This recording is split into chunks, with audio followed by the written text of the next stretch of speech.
नमस्कार।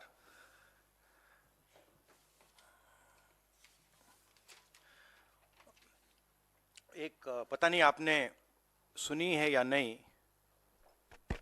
एक पुरानी कहानी है। पहले टाइम, बहुत सालों पहले हिंदुस्तान में एक राजा हुआ करता था।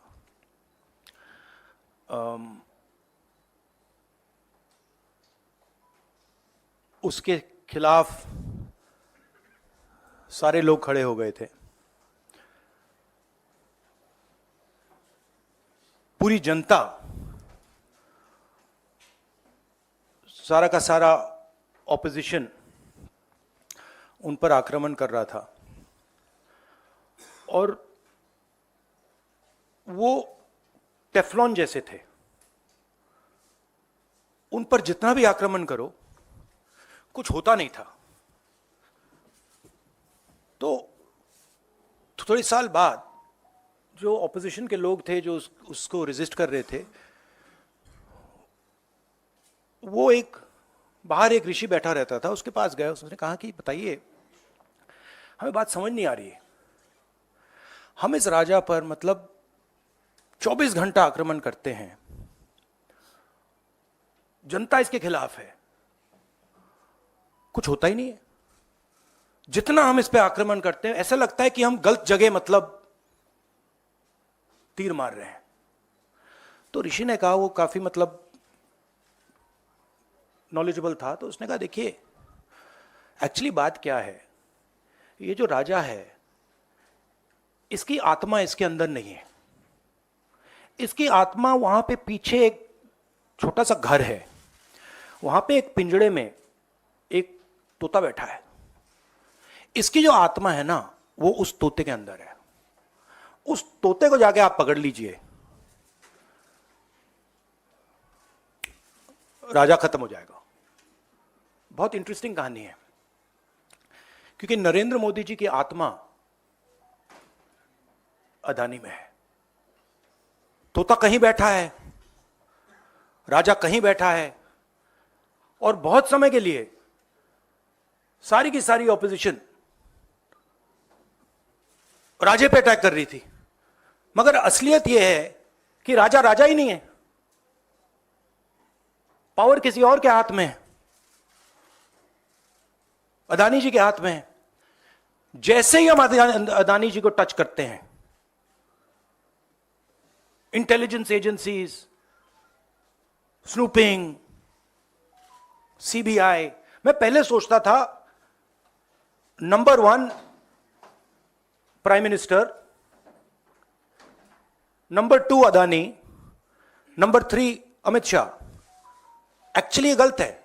Number 1 Adani, number 2 prime minister, number 3 Amit Shah. अब हिंदुस्तान की पॉलिटिक्स हमें समझ आ गई है, और अदानी जी बच के नहीं निकल सकते, क्योंकि अदानी जी को हमने ऐसे घेरा है, तोते को हमने ऐसा पकड़ा है कि वो बच के नहीं निकल सकता है। और इसीलिए सारा का सारा हो रहा है डिस्ट्रैक्शन पॉलिटिक्स, कि देश की निगाह, ऑपोजिशन की निगाह पिंजरे में बैठा हुआ तोते की ओर ना चले जाए। तो हमें काफी क्लैरिटी है। आप देखिए, पूरे ऑपोजिशन के खिलाफ यहां पे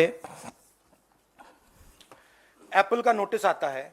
मैंने इसको थोड़ा आपके लिए बड़ा करके दिखाया है, देखिए, अच्छी तरह देखिए। ये तोते का काम है, राइट? इसमें लिखा है, Apple believes you are being targeted by state sponsored attackers who are trying to remotely compromise the iPhone associated with your Apple ID. अब ये मेरे ऑफिस में सब लोगों को मिला है, वेणुगोपाल जी को मिला है, कांग्रेस पार्टी में लिस्ट बनी हुई है, पवन खेड़ा, सुप्रिया, सीताराम येचुरी, अखिलेश यादव, प्रियंका चतुर्वेदी, महुआ मोइत्रा, राघव चड्ढा, टीएस सिंहदेव, लिस्ट है। और ये सारे के सारे किसी ना किसी तरीके से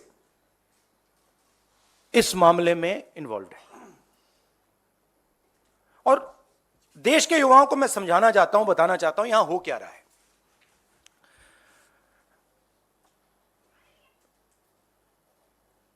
आपका ध्यान कभी इधर ले जाते हैं, कभी उधर ले जाते हैं, कभी इधर ले जाते हैं। आपके दिल के अंदर गुस्सा पैदा करते हैं, और जब आपके दिल में नफरत आती है, गुस्सा आता है, जो आपका भविष्य है, जो इस देश की पूंजी है, जो इस देश का धन है, उसको उठा के ये लोग ले जाते हैं।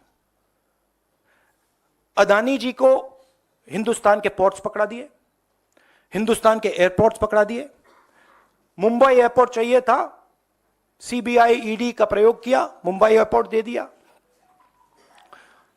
एग्रीकल्चर में कानून बना दिए अदानी जी के लिए, फूड ग्रेन्स की स्टोरेज उनके हाथ में, इंफ्रास्ट्रक्चर उनके हाथ में, आप सड़कों पे चलते हो, सीमेंट उनके हाथ में। तो पूरा का पूरा देश ये 3-4 लोगों को पकड़ा रहे हैं। नुकसान किसका हो रहा है?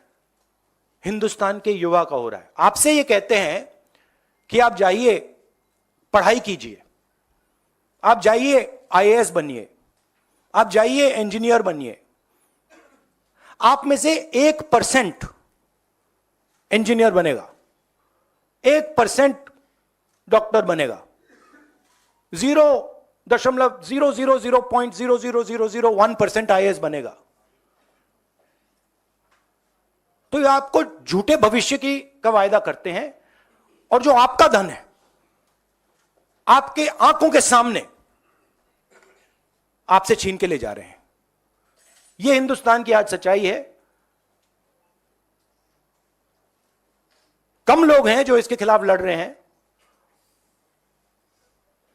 मगर हम डरने वाले नहीं हैं, हम लड़ने वाले लोग हैं।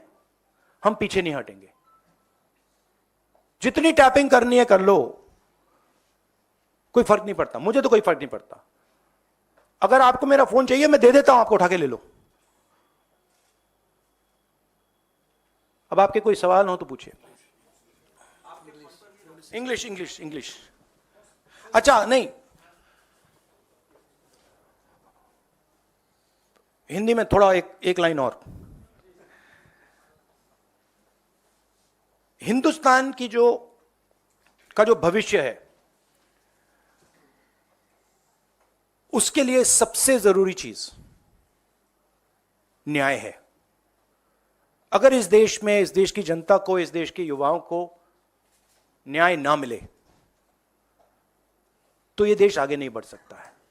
और मैंने बहुत बार बोला है, और मैं बोलता रहूंगा, और हम ये काम करके दिखा देंगे कि कास्ट सेंसस के बिना इस देश के युवाओं को न्याय नहीं मिल सकता।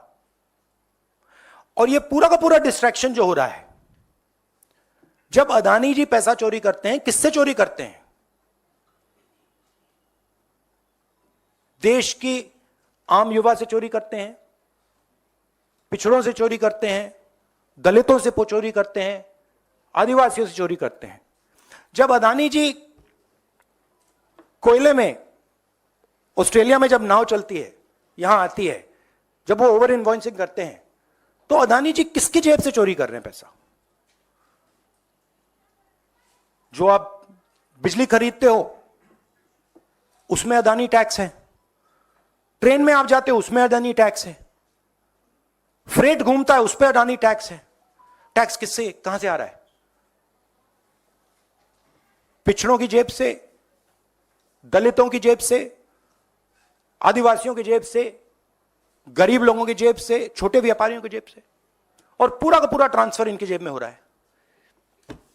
इन English brother,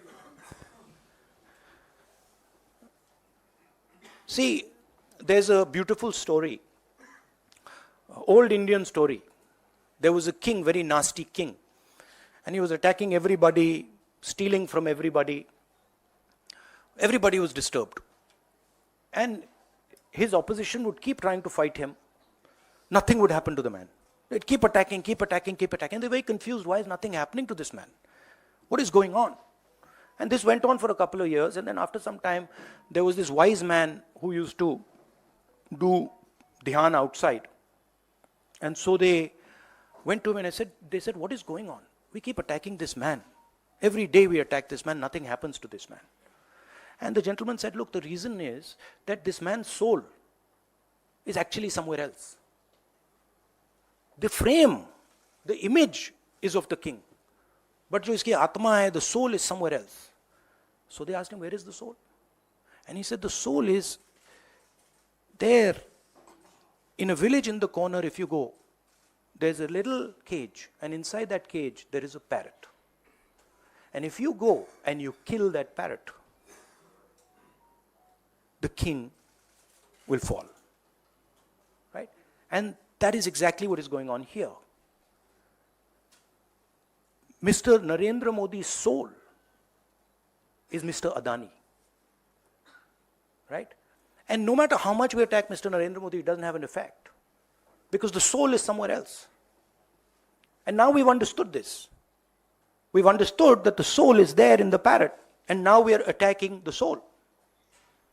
And that is why all this is going on. That is why Apple is sending messages. Your phone is being targeted by state-sponsored attackers. Right? I used to think that, there's a ranking. People say, press people say, number one, number two. Number one, Mr. Modi. Number two, Mr. Amit Shah. And actually, the ranking is slightly different. It's number one, Mr. Adani. Number two, Mr. Modi. Number three, Mr. Amit Shah. The country will soon realize that the Prime Minister is employed by Mr. Adani and works for Mr. Adani.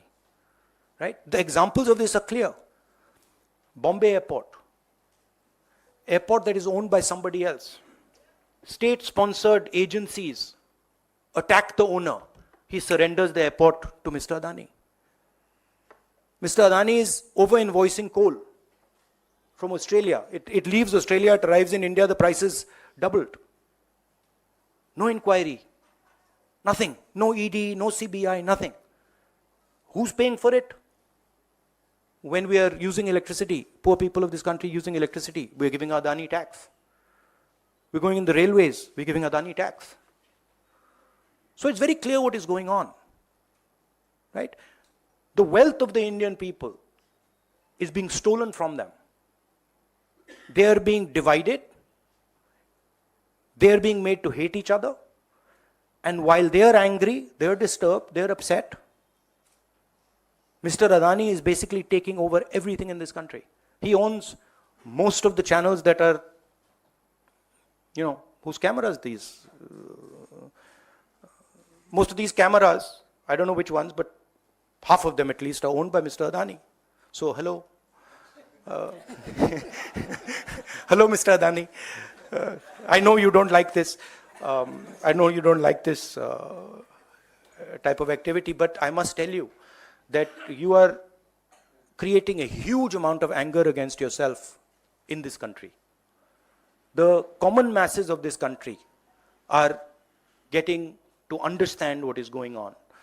And it's my duty as a politician, as an opposition politician, to tell the truth about what is happening in India.